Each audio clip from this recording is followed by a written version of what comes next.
Perfeito, obrigado, professor Tadeu. Bom dia a todos e a todas. Vamos iniciar essa sexta-feira falando sobre nossas duas atividades da Escola de Medicina Veterinária e Zootecnia. Faremos uma apresentação sobre a zootecnia, faremos uma apresentação sobre a medicina veterinária com o professor Fábio Nicori. Um prazer estar aqui falando desse tema com vocês, né? Uma profissão que eu amo, que eu trabalho já há mais de 12 anos, né? E vamos explicar um pouquinho sobre essa profissão, falar da importância para a economia do nosso país, para a importância mundial e a forma como essa zootecnia, como essa profissão deve trabalhar para preservar os recursos naturais, ok? Meu nome é Flávio Long, eu sou zootecnista, atualmente eu sou o chefe do departamento da zootecnia, ok? Recebi esse convite de professor Fábio e professor Gregório. O professor Gregório é o coordenador do curso de zootecnia da UFIA, ele está numa reunião do colegiado, presidindo essa reunião, por isso não está aqui presente conosco, tá bom? Eu acredito que o professor Tadeu, não tenho certeza se o professor Fábio estão aí no YouTube. Se alguém tiver alguma pergunta também, Tadeu, Fábio, podem me interromper, certo? Rapidamente, então, a importância do agronegócio para o nosso país, ele é de alto valor, né? Em 2015, só um dado de exemplo, o agronegócio representou 23% de toda a produção interna bruta do Brasil, né? É um valor significativo, onde a zootecnia e a medicina veterinária estão inseridos, né? O valor do agronegócio representa 48% das exportações no país e, novamente, né, mesmo na crise de 2015, mesmo nessa crise agora da pandemia, a gente observa que o agronegócio cresceu, né? Dificilmente a questão alimentícia ela não cresce, né? Nós temos um agronegócio muito forte, características de clima, territorial, né? Da própria cultura do país, então a gente tem que valorizar essa área, tá? Bem, zootecnia ela pode também ser descrita como produção e nutrição animal. Muitas pessoas desconhecem a profissão de zootecnia, né? Quem se forma em zootecnia, ele se torna zootecnista, ele é o profissional, eu sou um zootecnista, ok? E também o professor Gregório aí, ele traduz a zootecnia como a busca da produtividade e rentabilidade na criação de animais e no desenvolvimento dos seus produtos, carne, ovos, leite e derivados, tá? Então o zootecnista, ele está lá dentro da fazenda, ele vai fazer esse manejo nutricional, manejo sanitário, acompanhamento da produção, acompanhamento da reprodução, para produzir um alimento de qualidade, rentável e sustentável. A palavra sustentabilidade ela vem ganhando força desde 2020, talvez até um pouco antes, né? E a produção animal ela precisa se adaptar de todas as formas para ser sustentável. Hoje a gente já vai no mercado e encontra grandes marcas produzindo frango orgânico, produzindo ovos orgânicos, leite, derivados orgânicos. Há pouco tempo atrás a gente não observava essa facilidade de acesso a esse tipo de produto, né? Grandes fábricas, grandes empresas hoje já trabalham com esse tipo de produto orgânico. Tá? Quanto maior a demanda, maior o consumo, menor vai ser o custo, maior a produção, né? Menor vai ser o custo, ou seja, mais acessível será esse produto à população, né? Hoje ele tem ainda um valor mais alto do que uma produção convencional, mas a gente tem que trabalhar dia a dia para baratear esse tipo de produção, ok? A zootecnia é uma profissão nova pela legislação no Brasil, pouco mais de 50 anos, e talvez para facilitar o entendimento, se a gente for fazer uma comparação para os humanos, a gente seria o nutricionista, tá? Uma rápida comparação. Bem, então aí nós temos os pilares da produção animal, que é a genética, inclusive o professor Gregório é um geneticista. Nós temos a sanidade, né, acompanhar a saúde do animal. O animal ficou doente, a gente precisa chamar nosso colega médico veterinário. A gente precisa identificar a sanidade do animal e acompanhar. Nós temos a nutrição, né, muitos dos zootecnistas são nutricionistas, né, se aprofundam na arte da nutrição, e nós temos o manejo, né, que é a lida do dia a dia. Tá? Todos esses 4 pontos eles estão interligados com o meio ambiente. Tá? Um animal geneticamente produzido, geneticamente selecionado, ele pode consumir menos alimento e engordar mais, pode consumir menos alimento e produzir mais leite, ok? Um animal saudável não precisa nem comentar, né? Quanto menor o uso de medicamentos e defensivos, a produção será melhor, né? O custo será mais baixo também. Um animal que se nutre bem, ele vai produzir mais, ele vai ser menos suscetível a doenças, tá? E a nutrição ela envolve desde a produção do produto, né? Então, desde o plantio de capim, de milho, de soja, de cana, né? E essa etapa de produção que eu trabalho, ela é uma etapa bem sensível à parte ambiental, né? Plantio, uso de adubo, uso de defensivo agrícolas, né? Nós temos técnicas para diminuir o uso desse tipo de produto, ou até mesmo não utilizar.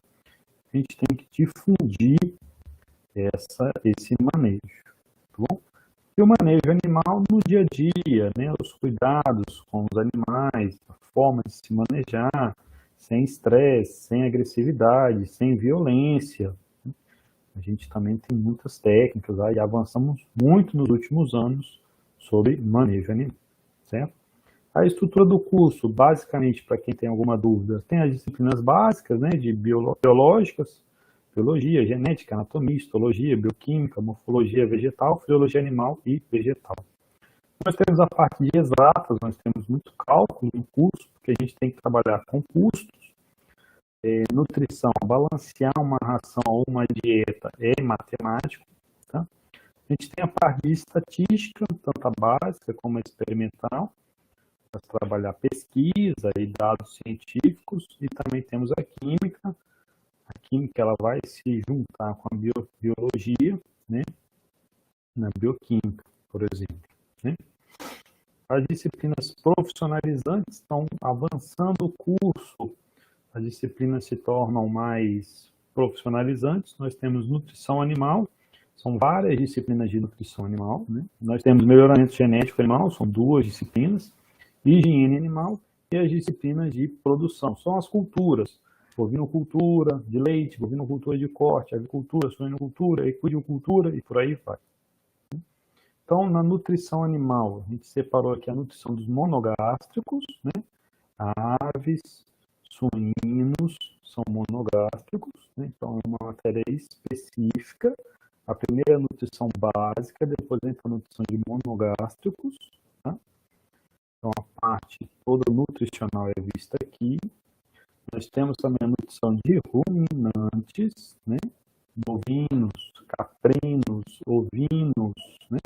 Ruminantes, estão aqui então bovinos no coxo se alimentando, que o zootecnista é responsável pela construção desse coxo, pelo manejo desse lote, acompanhamento da saúde desses animais, da produção desse alimento aqui no coxo, tá? É o zootecnista. Nutrição de cães e gatos está em crescimento. A nutrição de cães e gatos de alimentos orgânicos ou nutrição caseira, né? Temos o professor Stephanie, que dá aula lá no curso de medicina veterinária, ela é zootecnista, está desenvolvendo um grande trabalho na nutrição de cães e gatos, nutrição natural, ok? Crescendo bastante. Análise de alimentos, então, para a gente ofertar esse alimento, a gente precisa entender, né, que está o laboratório. Então, uma cana-de-açúcar, quanto de proteína ela tem, quanto de carboidrato ela tem, a gente precisa levar esses alimentos para o laboratório, então o zootecnista é responsável também por essa parte. Aqui nós temos um Excel, né, o uso de um software, um Excel, para formulação de dietas. Aí é matemática pura, junta conhecimento de matemática com conhecimento de análise de alimento, com conhecimento de nutrição básica, nutrição de ruminante ou monogástrico. Forras de cultura e solos, então, quer dizer, antes de você produzir a forragem, o capim, você precisa entender solos, né? Então, nós temos um professor especialista em solos, tá? Eu trabalho com a parte de produção da forragem, né? Preparo de solo e o plantio, okay? Depois outros professores vêm para o manejo do pasto, né? Não é simplesmente pegar os animais e colocar nesse pasto. Quanto tempo esses animais poderão ficar no pasto? Existe uma altura aqui que a gente tem que medir, existe uma metodologia para se medir essa altura para você afirmar esse pasto está bom ou não. Esse é um métodozinho rápido, visual, tá? Existem outros métodos também de laboratório. Então, é outra área de estudo e trabalho de um zootecnista. Aqui temos o professor Gregório, trabalhando em seu laboratório de melhoramento genético animal. A gente observa aí nos últimos 30 anos um avanço enorme nessa área. Tá? A gente consegue perceber isso, por exemplo, com o custo do frango, né? O frango encontrado no mercado hoje em dia, ele é melhorado geneticamente. Não existe hormônio, aplicação de hormônio, isso é um mito. O que ocorreu foi um grande melhoramento genético nesses animais. Então, o animal hoje ele consegue ganhar peso rápido e comendo pouco. Tá? Melhoramento genético, isso aí. E por isso que o frango, nos últimos anos, o preço, né, caiu bastante. Foi graças ao melhoramento genético desses animais. Reprodução animal, nós estamos vendo aqui uma inseminação. Tá? Então, isso tem a ver com o melhoramento. Você seleciona o sêmen do animal, então coloca na fêmea. Tá? Você está controlando, é manejo, é reprodução, é melhoramento, tudo está envolvido. Sanidade, né? Então aqui, ó, um animal com carrapato, né? Sanidade, isso pode estar, pode não, né? Isso é devido ao uso de pasto mal manejado ou instalações mal preparadas. Okay? Um pasto bem manejado, instalações limpas, você diminui bastante o problema com sanidade com carrapato, tá bom? Dá para ver bastante aqui, né? Bem, aqui é a minha área, máquinas e mecanização, tá? Eu trabalho com máquinas e mecanização. Aqui a gente observa produtos finais da produção já. Aqui nós temos um silo, né? Então um silo é uma estrutura produzida para armazenar forragem verde. Você colhe a forragem verde, tá aqui a forragem verde, colhe ela e leva para essa estrutura, compacta, né, e cobre com uma lona e deixa ela fechada por um período. Tá? Então você vai produzir um alimento chamado silagem. Esse alimento ele é de longa duração e mais nutritivo do que o feno, por exemplo. O feno é uma outra forma de se conservar a forragem. Tá? Só que o problema do feno é que ela já é seca, então para ela sofrer esse processo aqui de secagem natural, ela perde nutrientes, mas ela dura mais do que a silagem. Tá? E há animais como equinos, né, que se adaptam bem ao consumo de feno. Tá bom? Tecnologia dos produtos, então o estudo da carne, o estudo do leite, dos ovos, leite derivados, né? Qualidade da carne, nome das peças, né?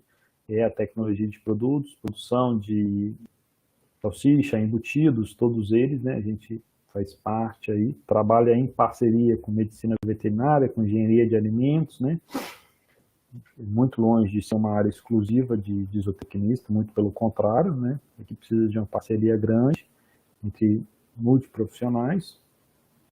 Comportamento animal tem crescido muito, o estudo do comportamento animal, né?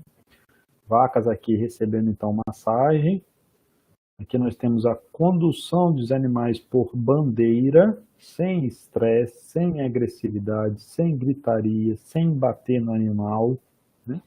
Nós temos também aqui uma estrutura circular que auxilia os animais a caminhar, tá? Tudo isso é baseado em ciência, pesquisa, né? Produção dos animais domésticos, né? O manejo também dos animais da fazenda, né? Basicamente. E aí a gente está para a parte final do curso, que a gente tem bovinocultura de corte, o estudo, né, dos animais que vão produzir carne. Temos bovinocultura de leite, aí nós temos vacas holandesas, né, num estábulo de alta qualidade, de alta produção. Okay? Temos avicultura de corte, né, produzir carne, e avicultura de postura para produzir ovos, né, são estruturas bem diferentes, são disciplinas separadas, tá? Desculpa, são uma única disciplina, a avicultura é uma única disciplina de corte de postura. Suinocultura, uma outra disciplina, tá? Por exemplo, hoje já estamos trabalhando com animais que não permanecem mais nesse tipo de gaiola. Poucos anos atrás isso quase não existia, né? Mas hoje a sociedade ela cobra isso do produtor, tá? E com certeza a gente vai haver mudanças aí a curto prazo de produção de suínos. Equino, cavalos de produção, de trabalho, cavalos atletas, né? É um mercado muito forte da equinocultura, tá bom? Ovinos, né? Ovinos e caprinos, né? Aqui, muito forte no Nordeste brasileiro, né? Os ovinos e os caprinos, principalmente esse tipo, a caprinocultura, né? Nós temos duas disciplinas diferentes, são 3 professores que trabalham na área de ovino e de caprino, dentro do nosso curso, tá? Apicultura e meliponicultura, então a apicultura, criação de abelha com ferrão, aqui, ó. As abelhas têm ferrão, nós temos um produtor protegido. E aqui nós temos o meliponário do nosso curso, é o laboratório do professor Guido, tá? Meliponário, então, é a produção de mel de abelhas sem ferrão. Okay? Então, esse meliponário fica ali na passagem dos pavilhões 3 para 4, 5 para 4, na UFBA, né? E é super seguro, você pode passar do lado, pois as abelhas não têm ferrão. Búbalinicultura, temos a disciplina de búbalinicultura, que é búfalos, tá? Búfalos, né? Produção de queijo, muito forte, de búfalo. Aquicultura de água doce e água salgada, são 2 disciplinas diferentes, né? Aquicultura, água doce e água salgada, tá? Estudo desses animais. Cunicultura, criação de coelhos, tanto para pet como para corte. Nós temos disciplinas optativa, essa cultura. Minhocultura, é uma disciplina obrigatória do primeiro semestre, né? Produção de minhoca e de adubo, né? Fertilizante natural, né? Reduz bastante o impacto ambiental com esse tipo de material. A gente pode pegar a sobra da produção, né? E fazer um minhocário e utilizar o adubo, que é o produto final, de volta no pasto. Então, as áreas de atuação, a gente pode trabalhar dentro de uma fazenda de produção animal, podemos trabalhar em fábricas de ração, diretamente na fábrica de ração, a gente pode trabalhar numa central de inseminação artificial, né, de melhoramento e reprodução, e há trabalhos também em zoológicos, né, a produção de alimentos, da alimentação balanceada a nível biológico e do manejo e bem-estar desses animais. Zootecnistas famosos, a gente tem aí a Temple Grandin, né? Ela inclusive tem um filme, já estrelou aí na Netflix esse filme, eu não sei se atualmente está lá, mas ela é uma pessoa, é uma zootecnista e ela estuda o manejo dos animais. Aquele manejo de bandeirinha, quem desenvolveu foi ela, né? Ela tem um trabalho muito bonito, muito amplo, com um manejo sem violência nos animais. Né? Algumas diferenças, né? As pessoas confundem com agronomia. A agronomia é mais um estudo de produção vegetal, né? Batata, arroz, cana-de-açúcar, açúcar, né? Produção vegetal, cevada, aveia. Né? A medicina veterinária ela pode trabalhar na parte de produção animal, mas o enfoque do curso é clínica e cirurgia, né? Parte de saúde. Né? Os profissionais, então, vão trabalhar com produção, né, da medicina veterinária, mas, sem dúvida, o zootecnista é o profissional mais especializado. Tá? E lá nos primórdios, a zootecnia ela se derivou da agronomia, né? Ela não derivou da medicina veterinária. Antigamente, o agrônomo era o responsável pela produção animal e vegetal. Então, com o crescimento da produção animal, se entendeu que era preciso uma profissão exclusiva para a produção animal. Então, aí foi aí que criou a zootecnia. Okay? Então, a nossa casa é no campus Ondina, né? Essa é a nossa escola, okay? A gente oferece 45 vagas por semestre. Utiliza-se a nota do Enem, que é um padrão da Universidade Federal da Bahia. Okay? Então, aqui é um dos prédios que a gente dá aula, né? O PAF 3, eu particularmente dou muitas aulas aqui no PAF 3, quer dizer, dava, né? Antes dessa pandemia. Esperamos ano que vem estar de volta à nossa casa. Nós temos as fazendas, são duas fazendas, fazendas de São Gonçalo, tem na BR-101, e a fazenda de Entre Rios, né? Mais na linha verde aqui, né? Fazenda de Entre Rios. Laboratório de nutrição animal, nossos alunos trabalhando, né? Aqui o laboratório de anatomia, né? Os alunos aí estudando as peças. Né? Nós temos algumas viagens de campo, né? Nós estamos dentro de Salvador, então a gente precisa viajar bastante, sair bastante. Então, na Chapada, professor Wagner aqui estudando solos, aqui nós estamos em uma fazenda de produção. Viaja bastante com os alunos para demonstrar a parte prática. Nós temos aqui um experimento aqui de professor Wagner, né, com girassol. Aqui nós temos o nosso galpão experimental de gado de corte, tá? Professor Ronaldo. Aqui nós temos a piada do professor Guido, lá na fazenda de Entre Rios. Tá? Então, aqui é apenas uma mensagem, né, final, que a zootecnia é a minha zona de conforto, com certeza eu me sinto esse cabritinho aqui deitado na mãe, é um prazer muito grande falar sobre zootecnia, é um prazer muito grande ensinar zootecnia, é um prazer muito grande fazer parte do curso de zootecnia, né, da UFBA, curso que tem crescido bastante, e nos últimos anos atingiu notas excelentes de avaliação. Na última avaliação do MEC, atingimos a nota 5, junto com outras 2 universidades do Brasil. Né? Então, nós estamos entre os 3 melhores cursos do Brasil. A zootecnia UFBA é um curso novo, criado em 2009, então foi uma vitória muito grande para todos os estudantes, professores, técnicos administrativos da nossa unidade.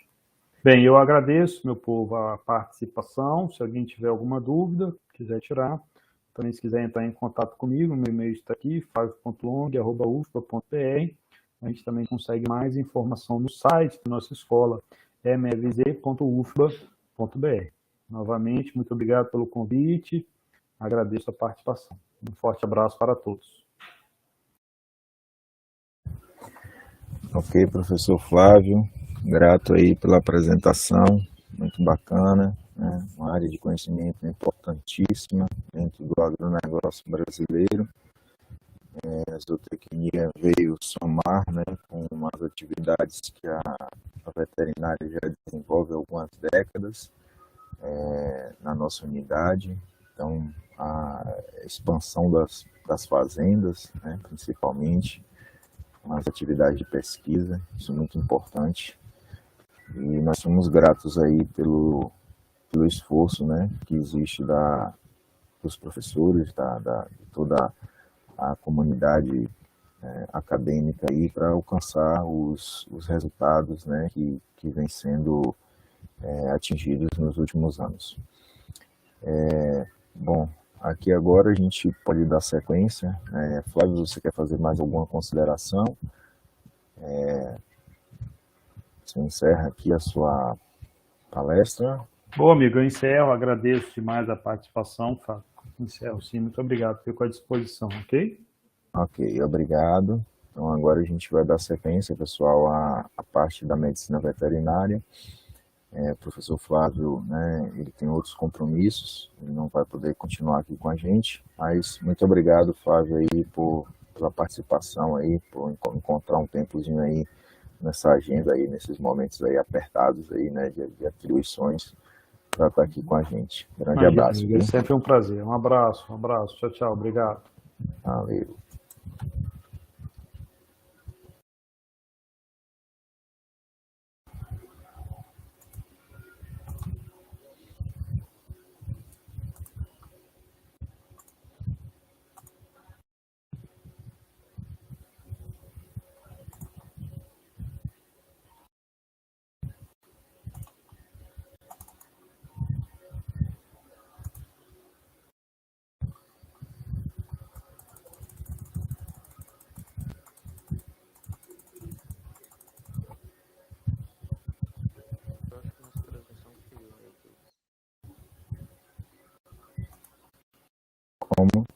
Como, Tadeu?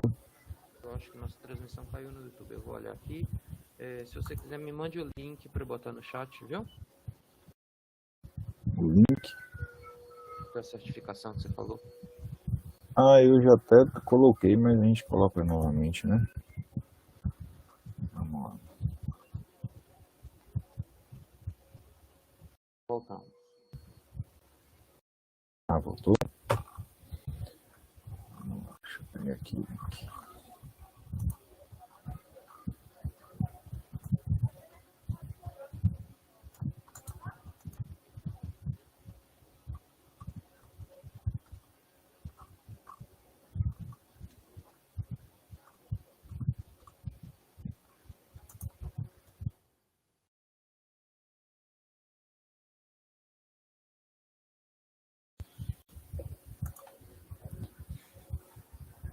Então, vamos dar mais uns 2 minutos e iniciamos 9h30, né, Tadeu? Iniciar no horário, né? Bom, pessoal, para os que estão acompanhando a gente nesse momento, a proposta com base na temática, né, da Semana de Ciência e Tecnologia, a gente vai tentar trazer para vocês aqui alguns dos conceitos e projeções que nós temos desenvolvido, né, para a formação em medicina veterinária com foco no aspecto de gestão, né, dos recursos ambientais e da sustentabilidade do sistema. Então, muito do que se fazia nas últimas décadas, hoje já se pensa diferente, já se pensa no todo, né? Vocês vão ver que a medicina veterinária, assim como a medicina humana, evoluiu bastante dentro de uma perspectiva de medicamentos e soluções para problemas de ordem sanitária, né? Parasitoses, né? Doenças infecciosas.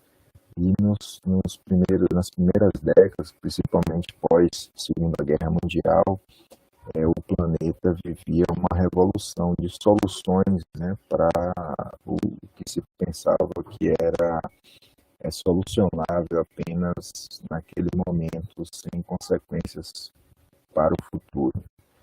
Então, houve, né, um uso indiscriminado de antibióticos, né, de antiparasitários e diversos compostos químicos para o tratamento de diversos tipos de enfermidades e problemas clínicos em animais e humanos. E nas décadas seguintes, começou-se a perceber, né, o impacto de tudo isso no meio ambiente. Então, um simples remédio de verme que a gente aplica em um animal, a gente tem uma consequência, né, para o ambiente que ele vive, né? Existem outras formas de vida que também podem ser afetadas pelo resíduo dessa medicação. Então é o que a gente vai estar propondo para vocês hoje aqui, vai estar trazendo isso em cima dessa temática. A Semana de Ciência e Tecnologia, ela muda, né, o seu foco a cada ano, e dentro dessa perspectiva hoje, o que a gente pode fazer, né, de forma a inovar aí em função do planeta, né, já que a gente precisa estar, na verdade, dentro de um ciclo de renovação constante. Bom, gente, vamos iniciar, Tadeu, né? Meu nome é Fábio Nicori, né? Eu sou médico veterinário formado aqui na escola, na Universidade Federal da Bahia, na Escola de Medicina Veterinária e Zootecnia. Tive a oportunidade de fazer a pós-graduação, mestrado na nutrição de ruminantes, né, na área de zootecnia. Em seguida, fiz o doutorado na parte de nutrição de não ruminantes, né, ou seja, de animais como suínos, também na área de zootecnia. Uma oportunidade que tive de vivenciar, né, os sistemas de produção lá no Paraná, através do grupo de pesquisa de Paulo Levi, que foi meu orientador. E isso nos permitiu, né, ter uma visão de diferentes regiões do Brasil de como é que funciona, né, a pecuária e como são geridos os problemas de ordem sanitária, né, que a medicina veterinária principalmente está envolvida. Então a gente propôs aí uma temática, né, que são as medidas de sustentabilidade da medicina veterinária que contribuem com a preservação do planeta. Desde já, aqueles que não conhecem a nossa escola e não conhecem a Universidade Federal da Bahia, assim que a gente tiver o retorno, né, das atividades presenciais, vocês sintam-se convidados, não só individualmente, como em grupos. Então, professores de escolas de ensino médio, fundamental, que desejem, né, mostrar para os estudantes, né, ou conhecer as nossas instalações, as nossas unidades, né, de trabalho, é só entrar em contato, faz o agendamento, a gente se programa para receber vocês. E também, se surgirem as demandas de alguns esclarecimentos de temas que são, como o professor Fábio comentou, né, polêmicos, como essa questão do uso de hormônio em frangos, né, para a gente desconstruir essa ideia, esse fake que é propagado em vários meios de comunicação, até por profissionais com nível superior. Então, nós temos esse papel também de retorno, né, para a sociedade desse contexto de informações em cima daquilo que a ciência estabelece. Bom, gente, para essa palestra aqui, a gente programou para vocês pelo menos esses tópicos, né, para a gente seguir um raciocínio. Então, a gente vai falar um pouco do papel da medicina veterinária na preservação do planeta, os desafios da sustentabilidade dos sistemas, a formação dos recursos humanos do futuro, o ciclo tradicional da agricultura, a harmonia da pecuária com os ecossistemas, né, a gestão de medicamentos e químicos na saúde animal, a saúde e produção animal com eficiência e sustentabilidade, e, por fim, a gente faz as considerações em cima dos tópicos. Bom, gente, qual o papel da medicina veterinária na preservação do planeta? Esse é um questionamento que daria aí horas e horas de debate, né? Mas uma das definições que a gente poderia colocar aqui para vocês é que o médico veterinário ele atua pela saúde e pelo bem-estar dos animais, dos seres humanos e pela sustentabilidade do meio ambiente. Então, nós não conseguimos hoje enxergar a medicina veterinária sem que ela esteja integrada entre as áreas de conhecimento e em função do fomento da sustentabilidade do meio ambiente. Então, todo profissional da medicina veterinária, ele precisa ter consciência que toda vez que ele adota o uso de uma medicação, por exemplo, essa medicação ela precisa ser gerida com responsabilidade, né? Ela precisa ser prescrita para o animal que realmente demanda essa medicação. E precisa seguir todo um protocolo, por exemplo, de carência. Para vocês terem uma noção, às vezes a gente faz o uso de produtos de origem animal, como leite, e a gente não consegue imaginar a quantidade de profissionais que estão, né, por trás desse produto antes dele chegar para o consumidor. Então, um leite desse aqui, para que ele chegue seguro à sua mesa, que você consuma ele sem que existam resíduos, existem profissionais cuidando do sistema de produção, buscando alternativas para que as vacas não precisem, por exemplo, serem tratadas com medicamentos, por exemplo, antibióticos. Para vocês terem uma ideia, se houver o tratamento, né, indevido de um rebanho de vacas leiteiras ou de apenas uma vaca com antibiótico, e isso, né, for negligenciado, ou seja, quem estiver tratando não estiver seguindo os protocolos corretos, e esse leite chegar na indústria, a indústria pode, se não detectar o resíduo do antibiótico, ter toda uma perda de produtos que são derivados do leite, em função da ação residual do antibiótico no leite. E caso você consuma um leite, né, com resíduo de antibiótico, você pode estar, na verdade, ingerindo um produto que pode gerar em você uma resistência, né, mais tarde a micro-organismos resistentes àquele antibiótico residual que você está consumindo a partir de um produto de origem animal. Assim como vermífugos e outros produtos que, para serem utilizados em animais, é preciso que exista uma carência. Então, o animal adoeceu, a gente usa, mas a gente tem que esperar um tempo determinado para consumir aquele produto do animal ou para abater o animal para o uso da carne dele.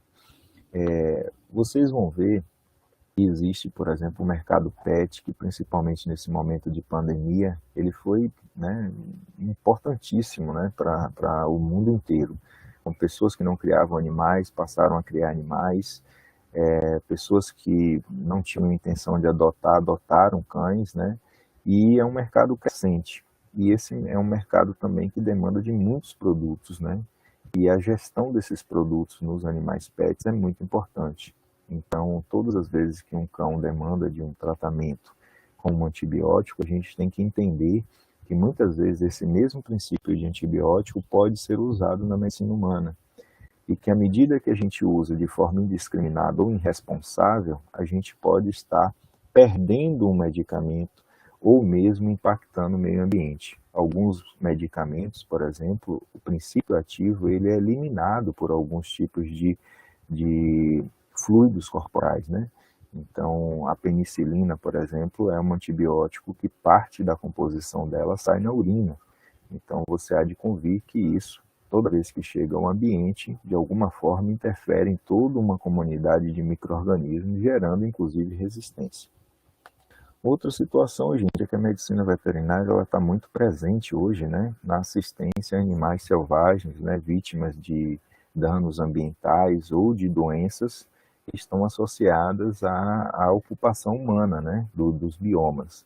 Então, os veterinários estão distribuídos em todo o território nacional e em todo o planeta, e muitos deles trabalham com essa questão da vida selvagem. Além disso, a gente sabe que a vida selvagem também, ou animais, né, de zoológico, podem, né, ser animais reservatórios de algumas doenças que a gente classifica como zoonoses, e doenças essas que podem ser transmitidas para humanos. Então, toda vez que a gente faz a gestão ambiental, você, na verdade, evita que a gente se aproxime de certos animais e isso possa favorecer, eventualmente, uma nova pandemia, né? Então, não se sabe ao certo ainda, mas muitas pandemias, como a própria Covid, né, teria sido originária a partir do momento que os humanos se aproximam, né, e consomem, por exemplo, animais silvestres. há indícios, por exemplo, de doenças como a AIDS, por exemplo, que teria se dado justamente de povos, né, na África que tiveram contato com primatas que eram portadores do vírus. Então, tudo isso a medicina veterinária, de alguma maneira, está aí presente. E ela, dentro desse contexto que a gente coloca de saúde única, ela é extremamente importante para a saúde de todo o planeta, né? Porque você só cuida da saúde humana cuidando da saúde dos animais e cuidando da questão ambiental. Isso é preciso estar bem equilibrado, né?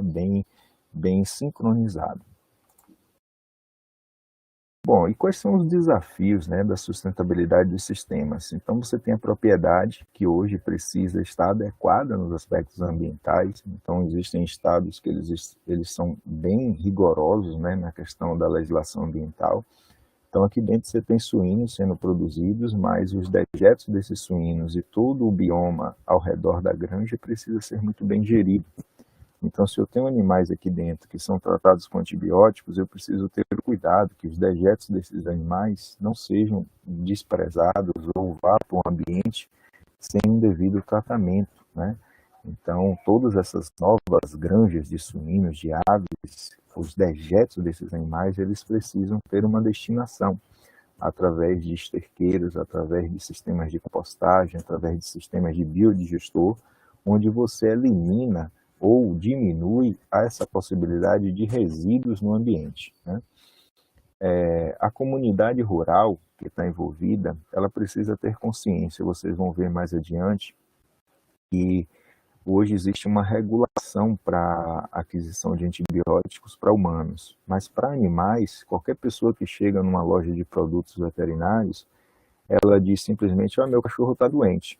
Ninguém sabe do que o cachorro está doente. E o vendedor, muitas vezes, adivinha pela descrição do problema e ele mesmo vende um antibiótico. E essa pessoa vai lá e aplica esse antibiótico no cachorro e muitas vezes o cachorro não precisava desse antibiótico.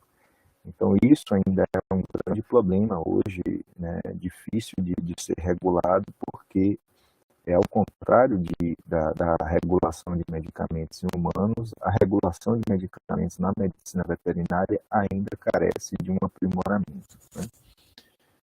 O público consumidor, Flávio comentou, né, na fala dele, que o público, a população, ela impõe, né, um regramento de consumo que induz a gente a buscar resultados, né, e buscar um produto melhor para a sociedade. Então, na Europa você já tem, né, uma consciência maior, e aqui no Brasil essa consciência ela tem crescido, né, no sentido de busca por produtos orgânicos, por produtos que são oriundos de sistemas sustentáveis. Então, por exemplo, nos sistemas orgânicos, o objetivo é você não utilizar os recursos tradicionais, né, de tratamento. Então, aves, suínos e outros animais, eles são tratados com medidas alternativas, como eu vou comentar para vocês. Então, produtos através de essências de plantas, homeopatias, nada daquilo que é químico tradicional é utilizado nos sistemas orgânicos. Então, você tem, por exemplo, o mel orgânico. Então, o mel orgânico, você tem uma série de regramentos para que aquele mel não tenha nenhum tipo de resíduo ou interferência de substâncias químicas que eventualmente podem ser utilizadas ou na atividade ou no entorno da atividade. Ecossistemas e meio ambiente, isso aqui é algo que, na minha época de adolescente, a gente estudava, né, ecologia e ecossistemas, e isso já se vai aí mais de 3 décadas, e nos dias de hoje, embora você tenha gerações que vêm ouvindo essa temática, nós temos ainda uma consciência ambiental tanto quanto precária, né? Então, boa parte da população ainda não abraça a questão ambiental e não consegue entender que um ecossistema, né, funcionando, ele contribui muito mais com a saúde humana e animal do que um ecossistema degradado, né? Então é muito triste, por exemplo, você ver um rio, lagoa ou qualquer fonte de água, né, contaminada ou com uma diversidade biológica baixa. Então você precisa ter ali o inseto, você precisa ter o anfíbio, o réptil, né, a ave e toda uma cadeia de alimentar que ela se retroalimenta, né, se retroconstrói ali o tempo todo, né? Aquele animal da base, ele vai alimentando o animal superior até chegar no topo da cadeia alimentar. E aí está um problema interessante da gente discutir, que é justamente a contaminação daquela base da cadeia. Então, se eu tiver um peixe contaminado, eu posso ter toda uma cadeia de animais contaminados, né? Se eu tiver um inseto contaminado, isso também pode acontecer, uma ave, enfim. Vou comentar com isso um pouco mais adiante. E aí, gente, dentro dos desafios da sustentabilidade dos sistemas, né, a gente coloca os recursos humanos, né, versus a implantação das medidas. Então, algumas perguntas a gente tem que fazer. Eu devo fazer? Eu posso fazer? Eu preciso fazer? Eu quero fazer? O que eu ganho fazendo? Essas perguntas, talvez, né, se elas fossem refletidas por cada um dos brasileiros hoje, certamente nós teríamos um país melhor, porque a maioria das pessoas, elas vivem dentro da sua zona de conforto, né? Então ela não imagina que a ação dela, que pode contribuir com a ação de outras pessoas e que aquela ideia vá sendo cada vez mais abraçada, pode resultar num bem coletivo. Então, muitas pessoas, elas acabam tendo uma consciência de que a minha ação não muda nada, né? E não é bem assim. Se a gente for ver algumas sociedades de animais, né, como formigas, abelhas, né, cupins, cada um faz um pouco ali dentro de uma comunidade imensa de animais, né?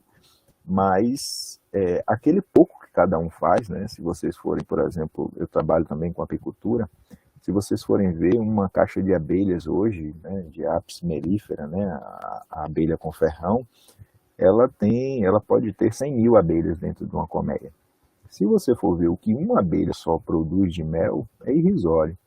Mas a ação coordenada de milhares de insetos gera numa caixa de abelha 10 quilos de mel. Então, muito do que falta hoje para a gente é a consciência de dizer assim, eu devo realmente usar esse inseticida, devo realmente usar esse produto para acabar com esses insetos que estão aqui, ou eu devo entender que esses insetos que estão aqui, eles estão aqui porque existe um desequilíbrio. Quem sabe eu construir minha casa dentro do ambiente deles.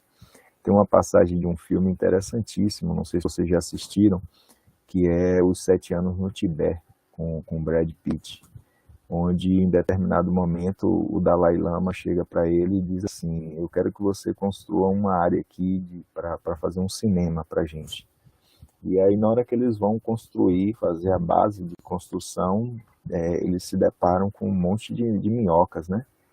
E aí Brad Pitt, com a consciência do homem europeu na época, diz assim, não, isso aqui vamos adiantar. E eles não. Eles iam tirando e removendo cada uma daquelas minhocas ali, valorizando cada vida daquela ali, e enquanto eles não removeram tudo, eles não iniciaram a obra. Então, assim, existem algumas formas de pensar, né, de respeito à natureza, que entende-se que aquele animal que está ali não é por acaso, né? É porque ele faz parte daquele bioma. Então, essas perguntas aqui, se nós fizermos diariamente, permite a gente dizer assim, ó, eu não vou mudar o mundo sozinho, mas se eu fizer alguma coisa, né, eu já estou fazendo a minha parte. E isso pode servir de motivação para o meu vizinho, para o meu familiar, para o meu filho, né? Principalmente os nossos descendentes, né? Então, os filhos nossos e as pessoas que estão, né, sempre espelhadas em nós, eles certamente nos terão como exemplos. Então, se hoje eu adoto uma atitude de preservação dos recursos, né, se eu hoje passo uma questão de sustentabilidade, a tendência é que eu coloque uma referência para aqueles que estão olhando o meu comportamento. E isso se dá também à questão dos professores, né? nós também, ao atuarmos, né, na sala de aula, nós acabamos passando uma referência para os estudantes que estão vinculados à nossa fala, né? Então, o que eu digo ali e o que eu transmito é importante no sentido de formação de conceitos. Então, em alguns momentos, pessoal, a gente promove, né, a integração dos estudantes, a gente sai da sala de aula e leva eles para o ambiente. E, de repente, a gente coloca aí eles diante, né, de um ambiente de pastagem, abaixo de uma sombra de árvore, né? Então, isso aqui é um aspecto interessante, porque mostra-se que se eu colocasse esses estudantes no sol, certamente eles não suportariam 5 minutos de concentração em função do desconforto do sol, né? Mas, à medida que estão sombreados, né, isso aí já gera uma tolerância de tempo maior, né? E é nesse momento que você mostra a importância de uma árvore dessa dentro de um sistema de produção, por exemplo, né? A questão do conforto dos animais, e esse conforto pode, inclusive, evitar doenças.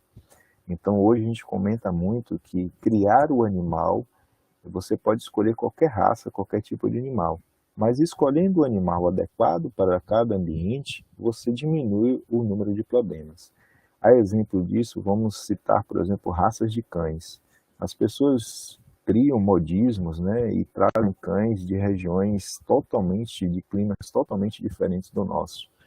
E de repente estão criando cães em Salvador, né, com esse calor de verão. E existem, né, vocês já devem ter ouvido falar, pessoas que mantêm o ar-condicionado ligado, né, para conforto do cão, inclusive na ausência, né, quando está trabalhando, o ar-condicionado em casa está ligado para que o cachorro se mantenha confortável. Isso não é gestão de sustentabilidade, né? Não tem como você fazer uma projeção, mesmo que a pessoa tenha condições de pagar por isso, mas isso não é sustentabilidade. Então eu tenho que buscar, embora você tenha o direito de criar esse cão, mas eu tenho que buscar um animal que sofra menos, ou que não sofra a um clima como esse, né? E nos animais de produção em fazenda, isso também é um ponto importante, porque existem raças que toleram mais o calor, toleram mais o ambiente tropical do que outras que foram desenvolvidas e criadas em lugares extremos. E o que acontece quando eu trago um animal? O professor Flávio até mostrou uma vaca lá com carrapato. Às vezes eu trago uma vaca, um animal que veio da Europa, e esse animal chega aqui, além de sofrer com o calor, ele pode ser um animal mais sensível ao carrapato.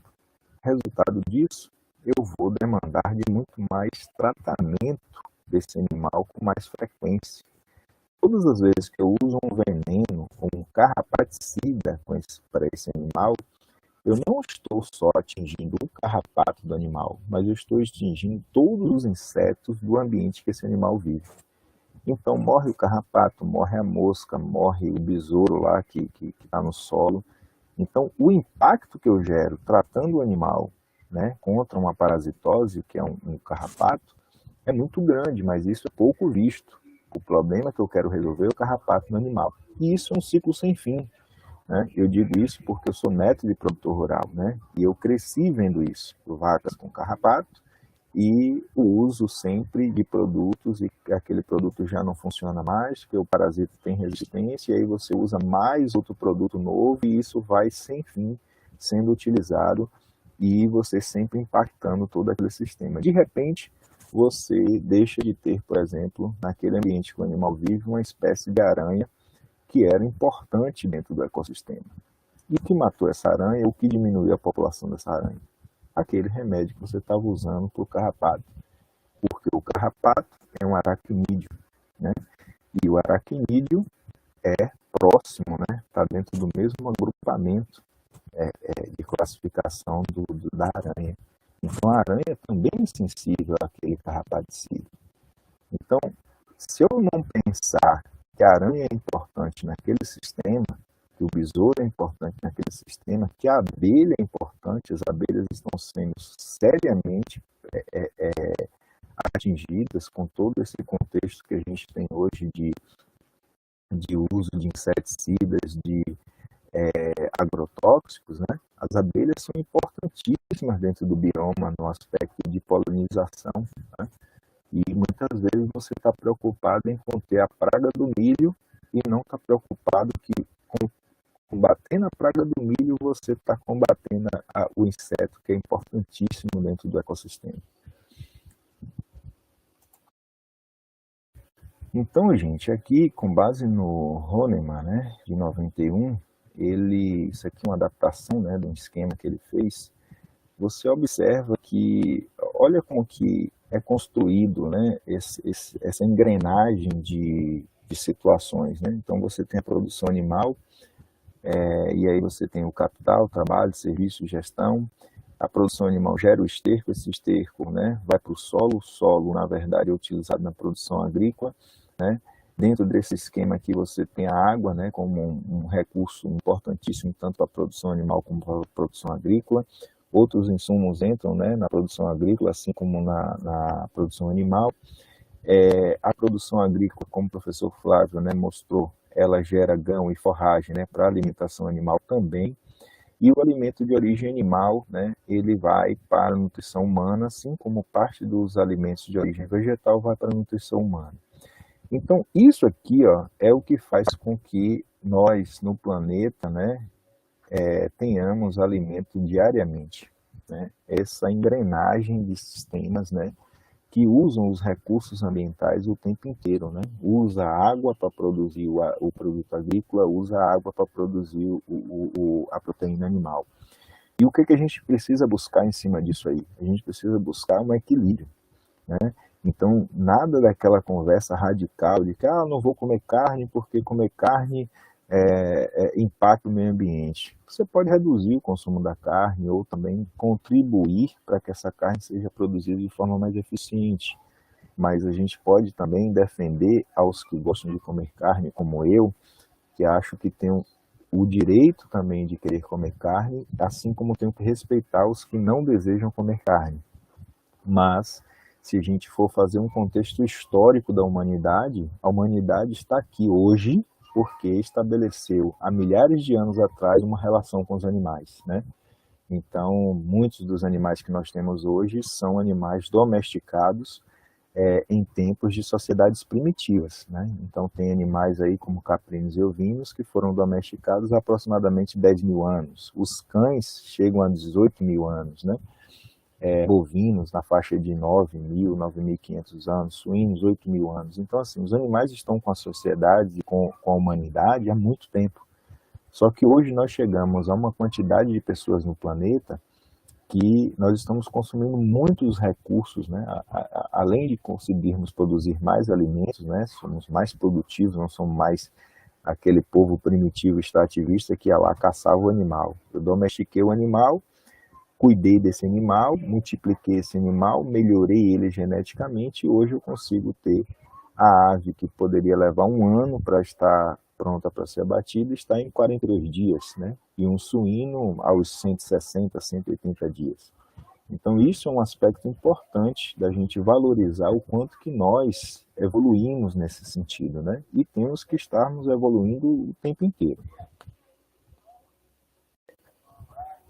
Então, gente, o que a gente deseja hoje, né? Sem água a gente não vive. Vocês estão acompanhando aí que a gente está vivendo um drama hídrico, né? Global, né? E no Brasil, especificamente, a oferta de água, né, está num dos períodos assim, mais críticos da história do país.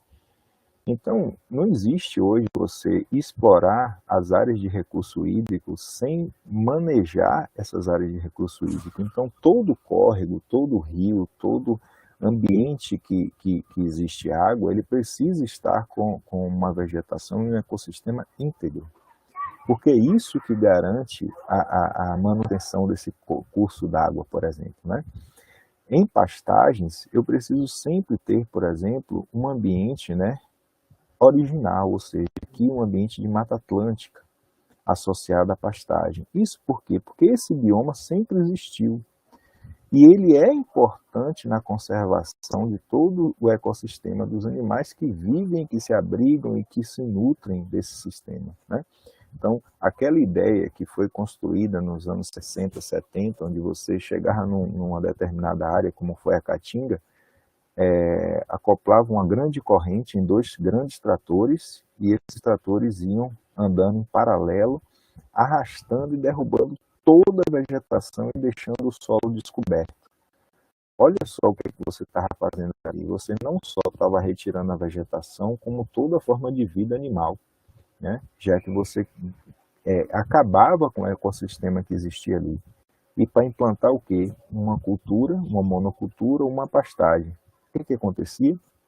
Nos anos que se sucediam, associados a uma baixa produção, já que aquela vegetação que foi introduzida ali não suportava aquele ambiente árido, você tinha a perda da biodiversidade e toda a cadeia alimentar. Então você podia ter pragas como lagartas, como gafanhotos e tantos outros animais que consumiam aquela vegetação. E aí o que é que se faz? Vamos buscar algum tipo de inseticida para matar a praga. Mas o que está acontecendo é que você, na verdade, está destruindo o equilíbrio que a natureza construiu ao longo de milhares de anos, né? Então, o que a gente busca hoje, né, dentro de uma proposta de harmonia com os ecossistemas da pecuária, né, é que eu posso produzir os animais, né, usando o recurso, né, que existe do ambiente, preservando uma área desse ambiente e deixando o sistema ecológico funcionar, né? Então é muito comum, por exemplo, você ter hoje animais que, a depender de como você gere esse ambiente aqui, ó, esses animais serão menos parasitados, por exemplo. Se eles são menos parasitados, eles demandam de menos medicação. Se eles demandam de menos medicação, eles terão menos resíduo na carne e no leite. Se eles têm menos resíduo, certamente menos produto vem para esse ambiente aqui, ó. Existem parasitas que estão no animal, que é do meu interesse tratar para esses parasitas não levarem o animal à morte. Mas toda vez que eu dou um vermífugo para esse animal, eu combato os parasitas do animal, mas parte do medicamento que cai no ambiente aqui, ele também afeta toda a forma de vida que tem aqui, que é sensível ao princípio ativo do medicamento, né? E aí, gente, tem essas figuras, né? Por exemplo, o famoso besouro, né, que usa da matéria orgânica das fezes, né, no seu ciclo de vida. Esse besouro aqui, ó, é altamente impactado por alguns tipos de vermífugos que têm ação ectoparasiticida. Então, ele é um besouro certamente de milhares, talvez milhões de anos na natureza. A partir do momento que ele acessa as fezes de um animal que tomou uma medicação para controle de carrapato, de sarna, de mosca, seja lá do que for, parte dessa medicação é eliminada nas fezes. Aí o besouro que usa das fezes no seu ciclo biológico, no momento que ele pega essas fezes, ele ingere parte desse resíduo, desse medicamento e morre. E esse besouro ou diminui a sua população, ou ele pode ser, em determinadas situações, até erradicado daquele ambiente em função do uso indiscriminado dessa medicação, né? A abelha também. Então a abelha está aqui, ó.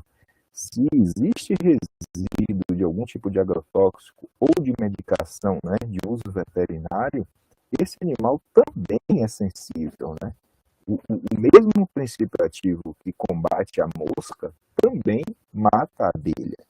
Então eu tenho que ter essa noção e entender para deixar o mínimo de resíduo possível no ambiente, ou escolher produtos que deixem menos resíduos ou que não agridam esses animais.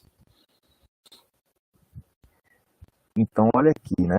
A aranha, muitas vezes, ela é construída uma vilania com a aranha, né? A aranha parece ser um animal inservível. E não é assim, né, gente? A aranha é um animal que presta um serviço enorme dentro desse contexto ecológico. Para vocês terem ideia, existem espécies de aranhas que são cultivadas em currais para o controle de moscas, né? Existem várias espécies de aranha que controlam diversos tipos de insetos. E toda vez que eu uso alguns tipos de antiparasitários, de vermífugos de amplo espectro, né, para controlar carrapato, mosca e outros tipos de pragas que existem em animais parasitas, esse resíduo acaba impactando esse animal. Essa aqui é uma famosa caranguejeira, e esse animal hoje, ele como é que chama? Contrabandeado, né? E cada animal desse, geralmente, outro dia uma reportagem estava colocando que ele, para quem captura ele na natureza, geralmente o pessoal paga R$10 por uma aranha dessa. E por que paga isso? E por que isso é feito, né, de forma ilegal? Porque esse animal, o veneno desse animal, ele tem um potencial enorme para a medicina, né? Compostos biológicos que são estudados hoje para o desenvolvimento, inclusive, de medicações. Então, assim, eu não posso pensar em produzir animais hoje impactando a vida desses animais que estavam ali no ambiente antes de eu começar a produzir os animais, né? E aqui tem também, né, o famoso sapo que vai estar consumindo esses insetos e de alguma forma também ingerindo parte de resíduos químicos de medicações, né? Então, toda vez, gente, que eu decidi aplicar uma medicação no animal, seja um antibiótico, um vermífugo, né, ou qualquer outro produto, eu preciso ter a noção de se esse animal realmente precisa dessa medicação.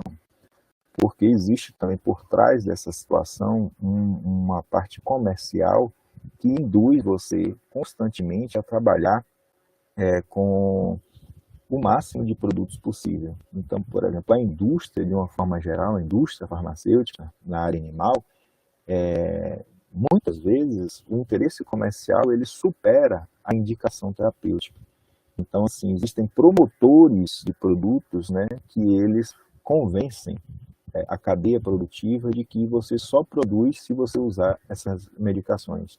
Então, dessa maneira, o que a gente pode entender? Muitas vezes nós temos as soluções, que são os medicamentos, os produtos, mas a gestão desses produtos, né, para a pecuária, para a saúde animal, ela é feita de forma irresponsável. Então, durante o meu período de graduação, Tadeu, né, que é o coordenador do colegiado também, que foi contemporâneo, estudou quase no mesmo período que eu, muito da nossa formação, muitas vezes, quando a gente sai com aquela vontade de tratar os animais, né, de usar as medicações, as ferramentas terapêuticas. Mas a gente precisa entender que essas ferramentas terapêuticas, esses produtos, eles, de alguma forma, precisam ser utilizados quando é necessário. Então, um exemplo, por exemplo, do mundo pet. Você muitas vezes leva um cachorro para um atendimento, né, clínico, e esse cachorro tem um problema ou mais de um problema. E de repente ele sai com uma receita com pelo menos ali 5, 6 tipos de medicação. Então tem um antiparasitário, que é um vermífugo, tem um antibiótico, tem um anti-inflamatório, tem um analgésico, tem um antitérmico e aí vai, né? Pomada, né? Enfim. De repente, se você for fazer uma análise mais minuciosa daquela conduta, será que o animal precisava tomar todos aqueles produtos? Será que o animal precisa ser vermifugado com tanta frequência? Né? Foi feito um exame parasitológico desse animal? Pode ser que o animal nem tenha parasita, você tem um cachorro dentro de casa, que o cachorro nem desce, né? Nem desce para a rua, ele só fica dentro de casa, você recolhe as fezes, a urina dele, e esse animal toma vermífugo a cada 3, 4 meses. Que sentido tem isso? Né? Não tem sentido nenhum. Né? O uso de um vermífugo ele é compatível com a necessidade do controle de algum tipo de parasitose. Existem pessoas, né, que elas adotam, né, uma política de tomar vermífugo, né, por conta própria. Né? Então, de vez em quando, a cada 6 meses, vai lá, compra um antiparasitário e toma. Mas se você for acompanhado por um clínico, o que o clínico vai fazer com você? Ele vai prescrever o exame parasitológico de fezes com 3 amostras para verificar se você está parasitado. As chances hoje das pessoas que vivem nas áreas urbanas saneadas, né, estarem parasitadas com lombriga, cistosoma, né, tênia ou qualquer um desses parasitas que eram muito comuns nas décadas anteriores, é baixa. Quais são as chances de você estar realmente hoje parasitado? Baixa. Se você faz a higiene normalmente, não tem contato de se contaminar, é baixa. Então o médico vai simplesmente ler aquele exame seu e vai dizer assim, ó, não foi detectado nenhum parasita aqui no exame de fezes. E ainda assim ele vai aplicar o medicamento? Claro que não. Ele não vai te recomendar. Alguns medicamentos antiparasitários, eles inclusive são hepatotóxicos. Para vocês terem ideia, se vocês tiverem cistosoma manzoni, alguns médicos sugerem inclusive o teste de função hepática, né? Em função do praziquantel, que é um medicamento que tem um efeito, né, para pessoas que têm problemas hepáticos, seria contraindicado, né, ou usado com restrição. Então, assim, hoje, usar vermífugos em animais é uma coisa rotineira, e a indústria farmacêutica ela não está preocupada muitas vezes com essa conduta, porque ela quer vender, ela quer que você compre cada vez mais e quer te garantir que o seu animal não vai ter carrapato, não vai ter pulga, não vai ter sarna, não vai ter nada. Vocês podem ver a publicidade que existe em cima de diversos tipos de produtos. E esses produtos, gente, não é que eles são ruins, não, eles são excelentes, mas eles precisam ser utilizados de maneira correta, geridos, não comercialmente, mas tecnicamente. Então, toda vez que você gere medicações, né, e gere a saúde através do interesse comercial, certamente você não vai estar sendo ético, né? Você não vai estar conduzindo a coisa como deve ser. Ou seja, antibiótico toma quem precisa tomar antibiótico. E o antibiótico é indicado em quadros de infecção. Se você não tem infecção, tomar antibiótico não tem sentido nenhum, né? Você vai combater o quê? Se você tem uma virose, você não tem que tomar um antibiótico. Então, muitas vezes, se o cão está com uma virose, e de repente você tem um cão, a receita prescrevendo um tratamento com antibiótico durante 5 dias, e você tem a virose confirmada, e a virose é a causa da enfermidade, não vejo sentido nenhum de utilizar. Mas se usa, gera resíduo para o ambiente, induz a resistência bacteriana, e pode ser menos uma ferramenta que você vai ter para tratar os animais no futuro, como é exemplo hoje de algumas medicações que são baratas, inclusive porque já não surte mais o efeito. Assim como você tem as medicações mais caras, que são as de última geração e que são as que ainda funcionam, né? Não só na área animal, como na área humana, né? Então, situações como essas aqui, gente, são muito comuns, né? E em alguns momentos até bem triste, porque se você parar para observar, em muitas situações, você chega num produtor rural e ele está com uma sacola assim, ó. E aqui tem de tudo, né? Aqui tem vários tipos de vermífugos, aqui tem vários tipos de antibióticos, anti-inflamatórios, enfim. E aí você se depara não só com uma variedade imensa que certamente não resolveu o problema do produtor, mas uma conservação também inadequada, né? Certamente, quando ele decide jogar isso fora, ele joga lá no quintal, no depósito de lixo e tal, e fica esse material lá com resíduo no ambiente. O que a gente pode, na verdade, pensar a respeito disso aí, né? Essa situação toda é justamente pela falta de orientação técnica. Então, o animal adoece, aí o produtor vai na loja de produtos agropecuários, chegando na loja de produtos agropecuários, ele diz, olha, meu animal está triste, né? Aí o balconista, muitas vezes não tem um profissional lá no balcão, aí o balconista, o vendedor, leigo, ele vira e diz assim, olha, seu José, o senhor leva esse produto aqui para ver se resolve. O animal está com infecção, aí o seu José leva um vermífugo. Aí ele chega lá, aplica o vermífugo no animal, o animal não melhora. Na semana seguinte, geralmente no dia da feira, ele volta lá à loja, uma semana depois, ou seja, o problema só está piorando. E aí ele novamente solicita do vendedor lá algum produto. E aí ele vai levando vários produtos, né? E muitas vezes nunca chega no produto que realmente é indicado, porque o animal não foi diagnosticado, né? O animal apenas está sendo relatado que está doente, que está triste, na grande maioria das vezes está triste. E aí existe o uso indiscriminado de produtos, né, sem indicação terapêutica, em doses que não são adequadas e tratamentos descontinuados. Então, vamos dizer que ele esteja usando o antibiótico correto para aquela situação. Nessa condição, ele precisaria estar usando a dose correta, compatível com o peso do animal e por um período mínimo para que esse antibiótico fizesse o efeito desejado. Ele dá um dia e, às vezes, quando repete com 3 dias depois. Ou seja, ele não dá a sequência terapêutica que o animal precisa. O que ele está fazendo? Indução de resistência bacteriana.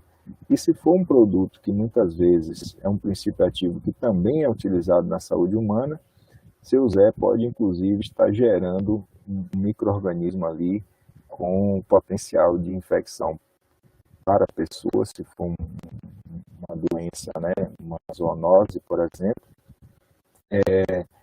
em função de uma gestão inadequada da medicação. Então, falta muito ainda que a medicina veterinária alcance essas comunidades, né? Que as lojas de produtos agropecuários tenham profissionais que possam fazer essa orientação, que possam ir lá na propriedade de seu Zé lá e verificar o que realmente o animal tem, o que ele precisa. E não seu Zé está toda semana comprando um produto diferente e aplicando sem resultado, né?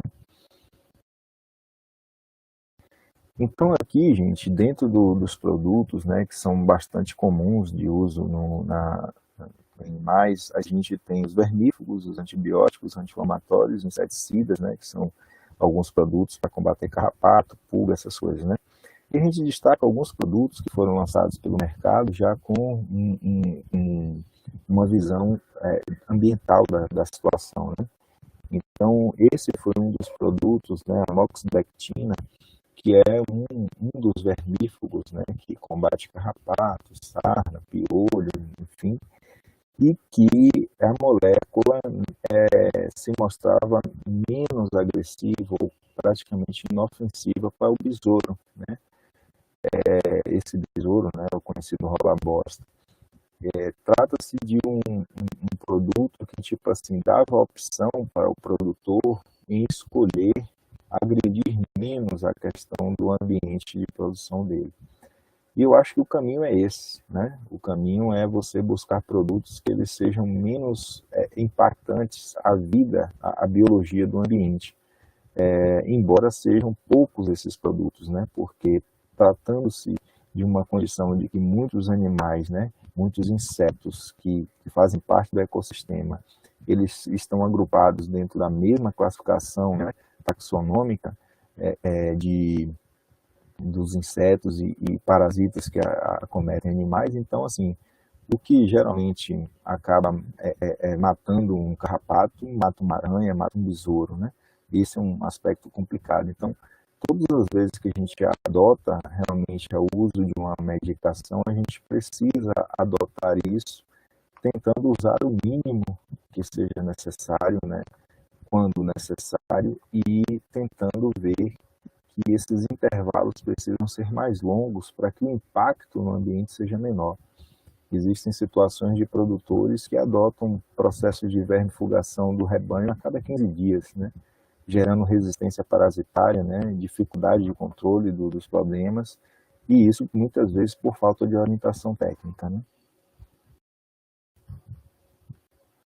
E aí, gente, quais seriam, por exemplo, os tratamentos alternativos? Então, existe hoje uma corrente forte, né, de produtores, assim como de profissionais, que estão adotando, né, recursos como a homeopatia. Então, embora existam correntes também que acabem depreciando, né, os conceitos de homeopatia, infelizmente, é comum você ver pessoas abrirem um frasquinho de homeopatia e ficarem tomando o frasquinho inteiro, dizendo que aquilo é água, enfim. Mas, enfim, né, na liberdade de expressão, cada um faz os seus comentários como lhe convém. Mas eu sou uma testemunha, né, de que a homeopatia funciona, porque sempre fomos tratados em casa com homeopatia. Minha mãe é neta de uma homeopata e uma pessoa que fazia manipulações, né, desses medicamentos de forma muito rudimentar no interior e oferecia medicamentos de forma gratuita para a comunidade, né? E aí minha mãe sempre gostou de homeopatia e buscou pediatras na época homeopatas aqui em Salvador, e a gente era acompanhado com esses homeopatas. Então, eu tomei muita homeopatia para problemas de garganta e por isso fui privado, por exemplo, de ser tratado com antibióticos. Então, eu tomei quase nada de antibióticos para tratamento de problemas inflamatórios, né, em garganta e tal, e até os dias de hoje, sempre que a garganta incomoda, né, o recurso que a gente utiliza são algumas composições de homeopatia. E a homeopatia vem crescendo muito e tendo uma participação, né, significativa no sistema de produção. Existem hoje propriedades que praticamente aboliram, né, o uso de produtos alopáticos, né, químicos, e usam hoje a homeopatia para uma série de situações, né? Tanto para combate de parasitas, né? Ou seja, você trata os animais com homeopatia, como para prevenção, né? Os animais são tratados com homeopatia e de uma forma preventiva do desenvolvimento de algumas enfermidades. Então, a homeopatia é uma alternativa, embora eu não tenha ainda me dedicado a realizar um curso, né, para se especializar em homeopatia, mas isso é uma pretensão nossa. Recentemente até entrei no site, né, da Associação Brasileira dos Médicos Veterinários Homeopatas. É uma associação hoje que cresce, né, e que promove, né, a especialização na veterinária nesse campo de atuação. Saindo da homeopatia, a gente entra nos fitoterápicos, né? Então, os fitoterápicos, né, seriam os produtos oriundos de plantas, né, com propriedades mais naturais e compatíveis com sistemas orgânicos, por exemplo. E os fitoterápicos também é uma área de interesse nosso, porque a gente entende que esses produtos podem ser uma alternativa ao uso de alguns antibióticos, anti-inflamatórios e outros tipos de produtos, assim como antiparasitários. É um caminho interessante. Os nutracêuticos, né, que é um ramo novo do que se fala de alimentos, né, não só para animais como para humanos, que são alimentos que têm atividades, né, de modular a fisiologia em prol da saúde. Então, seria mais ou menos uma comparação rápida daquelas situações dos compostos existentes no vinho, no chocolate, no café, que geram modificações, né, no metabolismo, a expressão genética de manifestação de genes, né, que acabam favorecendo o metabolismo e a saúde humana e animal.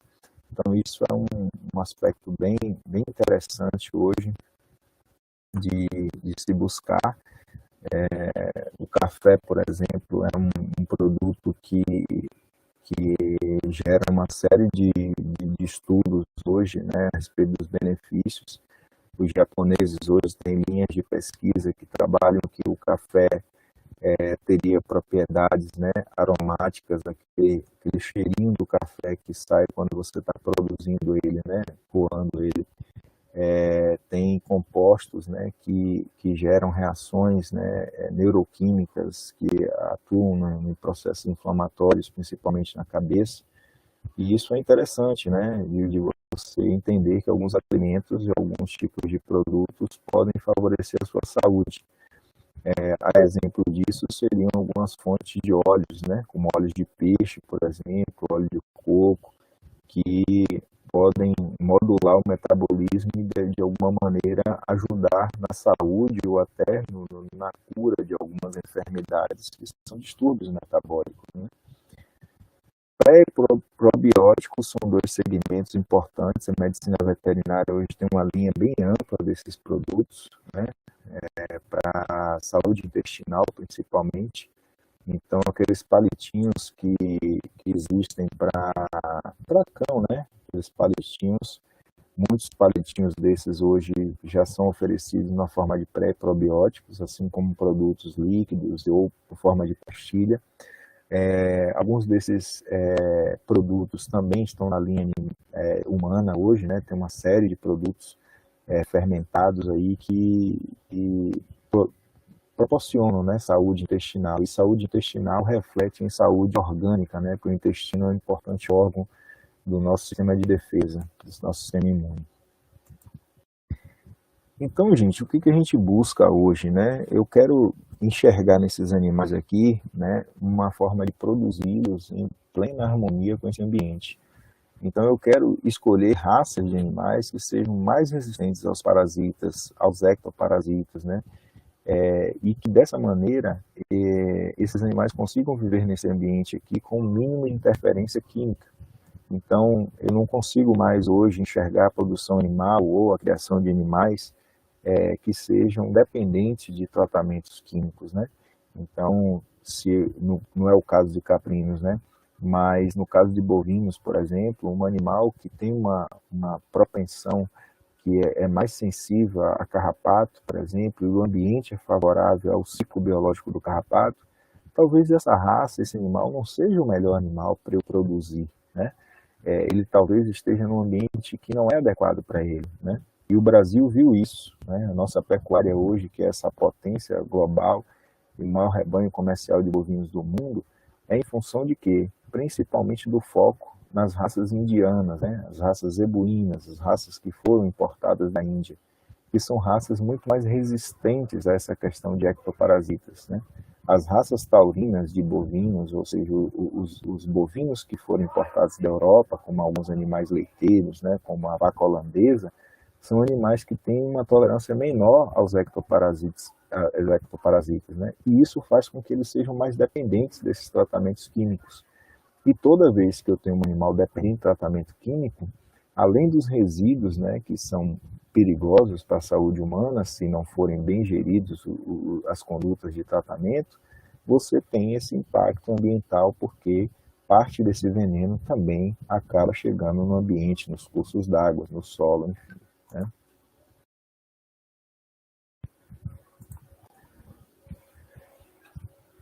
Isso aqui, gente, nesse quadro aqui, a gente faz uma colocação, até Flávio comentou, né, do frango e tal.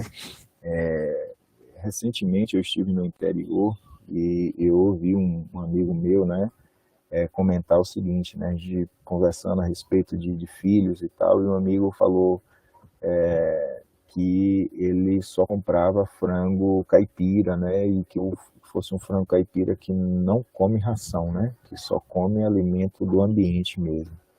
E isso ele alegava que era em função dos hormônios e que não sei o que e tal. Eu, em respeito a ele, eu não quis, na verdade, contestar essa situação, né, de contestar o hormônio, enfim. Mas o professor Flávio, né, na abordagem dele de zootecnia, ele já colocou, e assim, a gente vem desconstruindo essa ideia que existe, né, na sociedade de que o frango que a gente come hoje só é aquele frango porque tem hormônio. Isso é falso, né? Inclusive algumas propagandas de produtos dizem assim, esse não tem hormônio. Na verdade, aquilo é uma mera publicidade. O frango, ele não tem hormônio, né? O frango é o resultado de genética e nutrição. Então, desenvolveu-se um animal geneticamente superior, capaz de converter o que come, né, em carne, em 42 dias aproximadamente, e para isso ele tem a melhor alimentação possível e a melhor oferta de nutrientes para o metabolismo dele.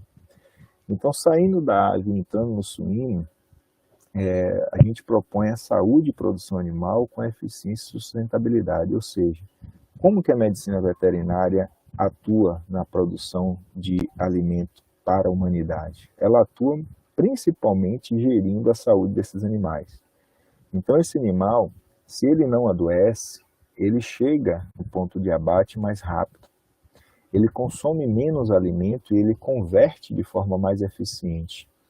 Esse suíno de hoje, o suíno moderno de hoje, que gera a carne que vocês consomem, é um suíno que foi melhorado durante décadas. Eu sempre fui procurando, nós, né, na verdade, sempre procuramos os melhores animais dentro daqueles agrupamentos que, cruzados, gerassem animais superiores, né? e assim, cada geração sempre procurando os animais que ganhassem mais peso diariamente e que chegassem mais precocemente ao peso de abate. Bom, então eu construí esses animais através da genética, e esses animais com uma genética melhor, que são alimentados com nutrientes como água, carboidratos, né, lipídios, vitaminas e minerais, eles vão gerar isso aqui. O que o animal faz? O animal, na genética dele, ele ao se alimentar de uma ração que contém soja, milho e outros ingredientes, ele converte essas fontes de nutrientes na condição vegetal em proteína animal de alto valor biológico. Isso daqui, né, você tem uma associação não só de agrônomos que estão trabalhando com a parte vegetal no campo, produzindo o grão que a gente faz a ração, como nós temos zootecnistas que trabalham precisamente na parte de nutrição e no desenvolvimento da genética e da gestão da produção, e você tem veterinários que atuam também dentro desse contexto e principalmente mantendo esses animais saudáveis, porque toda vez que o animal adoece durante o período do ciclo de produção, ele vai demandar de tratamento e ele aumenta o custo dele de produção. Então o frango não pode adoecer, o suíno não pode adoecer, e para isso a gente, na medicina veterinária, vai fazer os protocolos preventivos. Ou seja, o suíno toma as vacinas, como a gente está tomando agora de gripe, de Covid, né? E esses animais vacinados, eles não adoecem, ou adoecem com menor frequência, e vão chegar no ponto de abate no tempo mais curto possível. Resultado disso, nós vamos ter uma carne de alta qualidade, com as características que o consumidor deseja, livre de resíduos químicos, né? Ou seja, livre de antibióticos, livre de qualquer tipo de produto que possa estar na forma de resíduo, né? Se não gerido de forma de qualidade. E dessa maneira, gente, quando o animal chega no abatedouro, ele também vai ser inspecionado por um médico veterinário, que vai atestar que esse animal, ao ser abatido e após abatido, ele não apresenta nenhum tipo de implicação de doença que seja condenável essa carcaça, esse produto. Então, a medicina veterinária, se vocês perceberem, a gente está em vários segmentos da produção de alimentos e da saúde animal. E quando a gente cuida da saúde animal, a gente está cuidando da saúde humana. Porque muitas doenças que acometem a humanidade, elas vinham justamente do consumo de produtos contaminados ou de produtos oriundos de animais doentes. Então, a medicina veterinária hoje, dentro do contexto de saúde única, ela é importantíssima.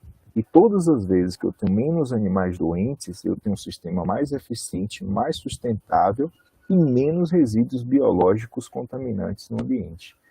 Então, tratar animais é conveniente e é necessário, mas o quanto menos, melhor. Todas as vezes que eu chego num sistema de produção, que esses animais demandam de pouco tratamento, ou eles adoecem pouco, eu posso dizer que esse sistema está com mais eficiência do que outros que demandam de mais produtos. Eu tenho que chegar numa propriedade, abrir o armário, que é considerado a farmácia, e encontrar produtos ali de forma preventiva. Mas se eu encontrar um armário cheio de medicações e com muitos produtos ali, o que eu posso deduzir? Existe um desequilíbrio, doenças ocorrem nesses animais e certamente usa indiscriminadamente essas medicações e vira aquela situação quase que incontrolável, né? Então, os animais hoje, gente, no caso aqui, né, exemplificando suínos, são animais que são criados em condições de higiene muito boas, né? E um grande problema da suinocultura, né, sempre foi a geração de dejetos. Então, as fezes desses animais, elas, se não acondicionadas de forma adequada, elas geravam um impacto ambiental, né? Então, diversas tecnologias foram desenvolvidas para que a gente utilizasse todo esse material, né, esse resíduo, né, orgânico das granjas, de maneira a recuperar, de alguma forma, a energia contida nisso aí. Uma forma de vocês entenderem seria mais ou menos isso. Ó. O animal ele consome essa ração aqui, parte dessa ração ele absorve e transforma em produto e cresce, né, como animal, mas uma parte dessa ração que ele come ele não consegue absorver, e é o que vai gerar as fezes, né, junto com outros tipos de descamações que ocorrem no intestino do animal que compõem as fezes. Quando essas fezes saem do animal, né, elas ainda são ricas em alguns tipos de nutrientes e eu posso novamente recuperar parte dessa energia que o animal despreza na forma de fezes através de alguns sistemas que compõem o complexo de sustentabilidade, né? Então aqui vocês notam, né, um animal consumindo um coxo, uma ração balanceada, né, um coxo devidamente projetado para esse fim. Aqui é um ponto de acesso, né, que ele com um focinho aciona uma chupeta, né, e aqui ele consegue umidificar a ração e também ingerir um pouco de água. Então, todas as vezes que eu tenho as situações controladas, né, o suíno ele tem uma imagem muito associada a ambientes sujos, desorganizados. Entretanto, a suinocultura moderna ela é uma das atividades de pecuária assim, mais organizada e mais bem desenvolvidas dentro das atividades que a gente tem, certo? Então, dentro desse contexto, gente, nós temos hoje, por exemplo, animais que são produzidos da melhor forma possível e menos acometidos por doenças, né? Então, tipo, comer a carne de suínos de granjas, né? Essa carne que vocês compram no mercado hoje, ela é uma carne das principais marcas totalmente segura. Então, você não vai encontrar, por exemplo, resíduos, né, de produtos, já que a maioria das granjas, as melhores granjas, as melhores indústrias, eles controlam todos os sistemas. Então, os animais, eles têm planilhas, né, de controle de eventuais medicações que são utilizadas quando necessário, e se for utilizado nos dias que antecedem o abate, esses animais têm um abate prorrogado para cumprir aquele período de carência onde o animal libera o eventual resíduo de alguma medicação, né?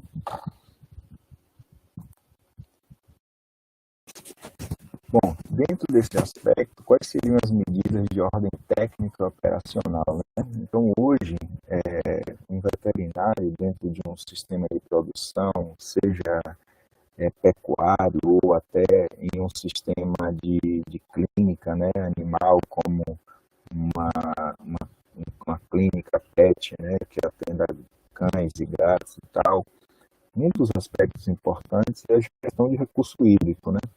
Então, ele é veterinário, mas ele precisa entender que a gestão do recurso hídrico é essencial, né, em contribuição à sustentabilidade do ambiente. Então, granjas, por exemplo, hoje de suínos e sistemas de produção animal, vem adotando equipamentos e modificações que potencializam, por exemplo, o uso da água, de maneira a reduzir o máximo possível o desperdício desse recurso essencial, né? Outra coisa, a otimização do uso das fontes de energia, né? Então, energias renováveis, a gente está vivendo aí uma crise, né, energética global, não só no Brasil, mas em outros continentes, né? O preço, né, das fontes de energia estão altíssimas e no Brasil a gente culmina aí com um problema, né, de escassez de recursos hídricos que encareceu bastante o custo de energia. Então, tem algumas granjas hoje de suínos, né, alguns sistemas de produção que eles estão chegando próximo à autossuficiência, né? produzindo energia através das fezes dos animais, através de biodigestores, né? E muitas vezes você não consegue entender que a gestão de recursos energéticos dentro da granja também está associada à saúde animal. Porque no momento que eu pego as fezes desses animais e jogo no biodigestor e faço o processo de biodigestão que gera o metano, né, que gera o combustível para gerar energia, eu estou tirando essas fezes do sistema, né, e do ambiente naquele momento, que são fezes potencialmente transmissoras de alguns tipos de patógenos. Então, toda vez que eu estou fazendo uma gestão da matéria orgânica gerada na granja, eu também estou, de alguma forma, indiretamente contribuindo com a saúde animal e, dessa forma, menor impacto, né, no ambiente. Gestão da alimentação e nutrição dos animais, então isso, como o professor Flávio comentou, né, a zootecnia avançou tanto na nutrição animal que hoje, por exemplo, o 21 frango, ele converte, né, em torno de 1,6, já se fala até 1,5, mas a grande maioria é 1,7 kg de ração para 1 kg de peso vivo. Então, a ave é uma máquina conversora de proteína vegetal em proteína animal, né? O suíno fica na faixa de 2,5 a 2,7, alguns têm até resultados melhores do que isso. Então, tanto a ave quanto o suíno, principalmente, são duas espécies que foram tão melhoradas geneticamente nessas últimas décadas, que a genética desses animais para ganho de peso, assim como a alimentação que atende ao que eles demandam para crescer, gerou nesses animais uma condição deles converterem com muita eficiência. Por isso que a gente consegue, embora no momento esteja caro, consegue comprar a carne de frango e a carne de suíno mais barata do que a carne de ruminante. Porque além de mais eficientes nessa conversão, né, do que come em peso, eles também ocupam menos áreas em relação à atividade com ruminantes, né, bovinos, caprinos, ovinos, que demandam de áreas maiores, demandam de tempo maior para completar o ciclo de produção. E nisso aí, também a gente não pode deixar de recomendar o uso racional de medicamentos, né? Principalmente antibióticos. Isso aí é uma regra em qualquer situação que a gente esteja gerindo. A otimização do uso das fontes de energia nos sistemas pecuários, né? Então, nós podemos hoje, por exemplo, monitorar a ambiência com termografia. Não sei se já ouviram falar, mas a termografia foi muito usada aí no ano passado em aeroportos, em rodoviárias, em alguns locais de grande circulação de pessoas, que são aquelas câmeras térmicas, né? Câmeras hoje cada vez mais acessíveis. Então, por exemplo, tem celulares hoje que já vêm com câmera térmica, né? Que você compra e você consegue avaliar o ambiente onde está mais quente, se está adequado aos animais ou não. Bom, e o que tem isso a ver com medida de sustentabilidade? Tem tudo a ver, né? Porque quando o animal está num ambiente que é extremamente estressante para ele em termos de calor, isso pode promover o surgimento de enfermidades. Esse animal pode adoecer em função disso, né? O desconforto térmico pode promover o desenvolvimento de doenças em função do estresse que o animal desenvolve, queda da imunidade, enfim. A adequação das instalações para eficiência energética, importante, uso de fontes renováveis, eólica, solar, biodigestor, ambiência através de adaptações das instalações. Então, sempre que possível, você avalia onde os animais estão sendo produzidos, criados, né, mantidos, e você faz algumas correções em prol da saúde desses animais, em prol do conforto desses animais, que é o que a gente busca na nossa casa, né? Então, quando a gente mora em um ambiente que o quarto é quente, a gente coloca um ar-condicionado. A gente cria algum tipo de mecanismo para ter mais conforto. Óbvio que no sistema de produção você não vai usar um ar-condicionado numa granja de suínos. Embora na Europa, no Canadá e outros lugares existam sistemas fechados em função do clima hostil de inverno, né? Então, você chega lá na Europa, e chega no Canadá, por exemplo, você tem granjas climatizadas, né, com sistemas de aquecimento para suportar o inverno. Aqui no Brasil, as fases mais críticas, né, ou seja, quando as aves estão muito jovens, quando os suínos estão jovens, eles também são mantidos em ambientes climatizados, né, com geração de calor, principalmente no sul do Brasil, que as temperaturas ficam bem desafiadoras nos períodos de inverno.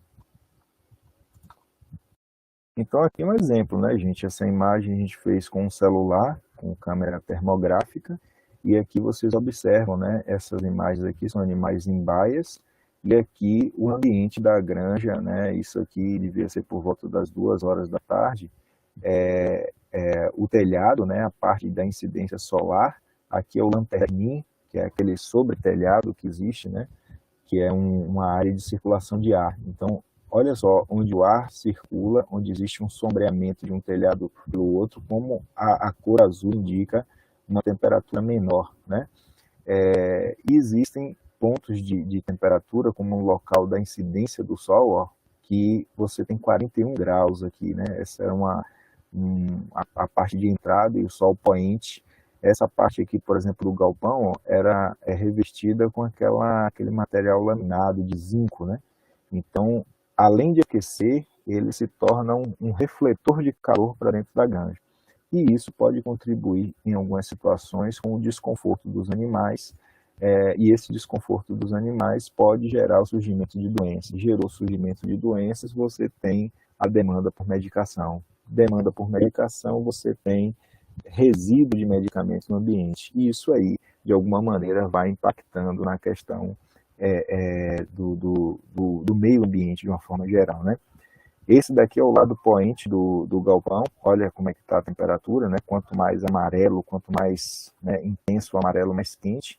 E esse aqui é o lado oposto, que é a parede sombreada, né? O outro lado que não recebia sol. Então, praticamente a metade da temperatura, né, é observada do lado oposto.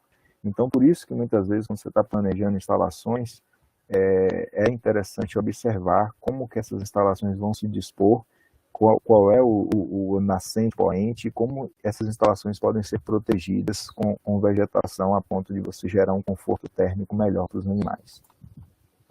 Aqui mostrando para vocês é um projeto lá no Paraná, né, que agora está sendo inclusive reativado e ampliado, que é um projeto de biodigestor, né? Então você coloca as fezes, né, nesse ambiente aqui com lona vedada, e o processo fermentativo dessas fezes gera gás, e esse gás, de alguma maneira, ele vai ser canalizado, né? Esse projeto lá, que é até fomentado pela hidrelétrica de Itaipu, um projeto que eles têm, eles fizeram um condomínio, né, de geração de biogás.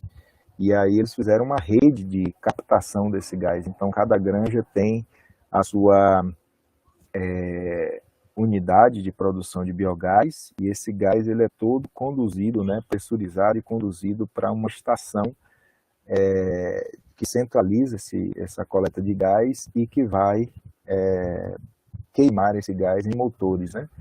E a queima desses gases em motores com geradores fazem com que gere energia, e essa energia entra na rede. E existe lá um fator de conversão que quanto mais gás você produz, mais você tem um abate do valor da conta de energia da sua unidade de produção. Então isso aqui é uma tendência, principalmente nessa crise energética que o mundo está vivendo. Isso aqui cada vez vai ser uma realidade maior e vai ser aprimorado, né? Vai ser cada dia mais eficiente e, de alguma forma, contribui com a sustentabilidade. Outra situação que vocês devem estar ouvindo falar com uma certa frequência são os painéis solares, né? Cada dia mais frequentes. Aqui são projetos, né, que é feita uma perfuração de poço e é colocado um sistema de bomba que funciona com a energia solar. Então, durante o dia, a bomba funciona, né, enquanto está sendo alimentada pelo painel, e abastece os bebedouros, né? Então, isso é um aspecto interessantíssimo, porque você, embora tenha um investimento inicial, né, você não tem mais dependência nenhuma da concessionária de energia, então você não faz parte do consumo de energia geral do país, né? Você gera a sua própria energia e em ponto fixo.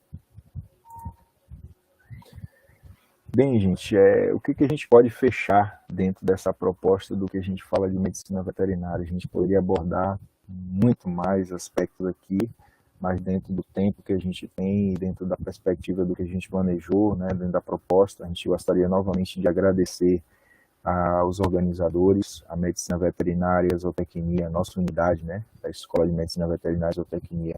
Ela sempre estará disposta a contribuir com a Semana de Ciência e Tecnologia.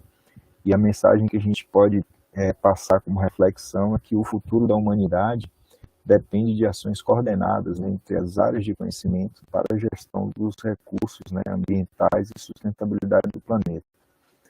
A compreensão das relações existentes entre as diferentes formas de vida favorece os ecossistemas e melhora as expectativas para o futuro. Então, eu gostaria, né, de agradecer ao professor Tiago, ao professor Flávio, em especial também ao professor Tadeu, coordenador do curso de Medicina Veterinária da UFBA. A gente tem se debruçado aí dentro de um novo projeto pedagógico para o curso de Medicina Veterinária da UFBA, tentando buscar, né, uma grade curricular que permita a gente contribuir com a formação, né, dos futuros profissionais que terão um desafio enorme, né, que é continuarem atuando dentro da medicina veterinária, mas com um compromisso ambiental em prol do planeta. E é muito interessante uma proposta como essa, né, da UFBA, através do Instituto de Física, da Ciência de Semana em Tecnologia, que todas as áreas de conhecimento, na verdade, elas se interrelacionam, né? Então, vocês viram aqui que a gente mostrou uma série de situações que envolvem medicina veterinária e a gente não pode estar desatento. Medicina veterinária não é só fazer cirurgia, não é só tratar com medicamentos no animal. Medicina veterinária do futuro e sustentável, a medicina veterinária que ela tenta estar inserida e entender todos os aspectos que estão interrelacionados, né? Então, o professor Tiago, né, que coordena aí o projeto da Semana de Ciência e Tecnologia da UFBA, que sempre nos convida a participar, é um professor da área de física, né? E hoje nós estamos precisando muito das tecnologias e do desenvolvimento de produtos, né? E do entendimento dos fenômenos físicos como forma de a gente construir, né, juntos uma proposta cada vez mais sustentável, né? Eu costumo dizer que o Steve Jobs, né, uma das falas, né, o fundador da Apple, ele disse que a grande sacada dele da vida foi quando ele percebeu que tudo no planeta se conecta, né? Então, quando ele percebeu isso, ele começou a enxergar o desenvolvimento tecnológico de uma outra forma, né? E daí surgiram, né, os computadores e tablets e smartphones, que são ferramentas hoje que estão aqui, né? Talvez nós estamos aqui viabilizando um momento desse em função de uma ideia que surgiu, onde ele imaginou que chegaria-se um momento onde nós estaríamos nos falando virtualmente, né? E falando, transmitindo, gravando, ficando no acervo, né, disponível para quando se desejar assistir, quando se desejar usufruir dessa conversa.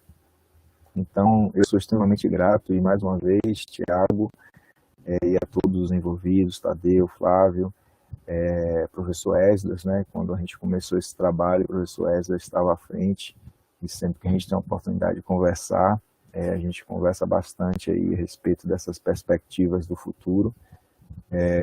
Fico muito feliz novamente de participar, espero que no ano que vem a gente possa fazer um trabalho ainda melhor do que fizemos nesse ano, em cima daquela temática, e venham conhecer, né, a Escola de Medicina Veterinária e Zootecnia, e se não se contentarem em conhecer apenas, venham integrar a nossa comunidade, venham estudar aqui com a gente.